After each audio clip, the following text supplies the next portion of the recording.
Hello guys, welcome back to the channel. In today's video, let's check out how to troubleshoot account connection issues in Trim. Are you having trouble linking your bank or other accounts to Trim? Let's fix that. First, make sure that your internet connection is stable. Connection errors often come from poor Wi-Fi or mobile data. Next, double check your login credentials. Incorrect usernames or password will cause connection failures. If you still can't connect, try logging into your bank or services website directly to ensure that your account is active and accessible.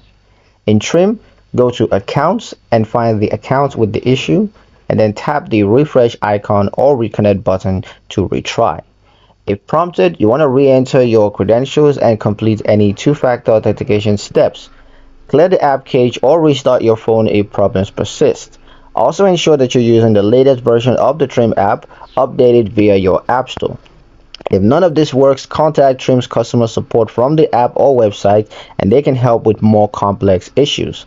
And that's how you troubleshoot account connection problems in Trim quickly and efficiently. Up next, I'm going to show you guys how Trim keeps your data safe, so don't forget to like and subscribe for more videos.